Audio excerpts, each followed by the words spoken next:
তারা আমাদের সম্পদ, তারা আমাদের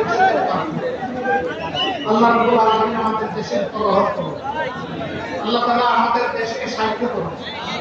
সব ধরনের বাইরের এবং ভিতরের ষড়যন্ত্র থেকে আল্লাহ রক্ষা করুন। আল্লাহ রাব্বুল আলামিন আমাদের সেবা করুন।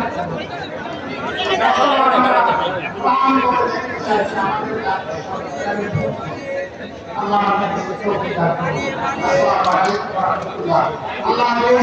বাংলাদেশ জিন্দাবাদ, বাংলাদেশ জিন্দাবাদ।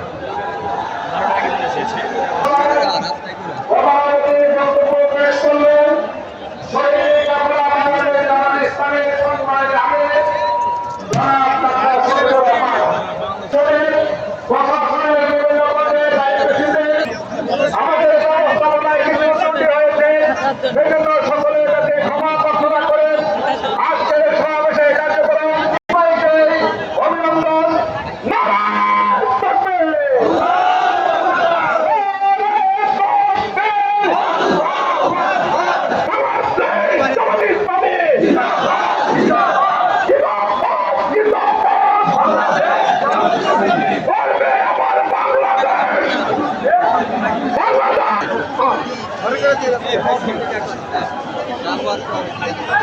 অনেক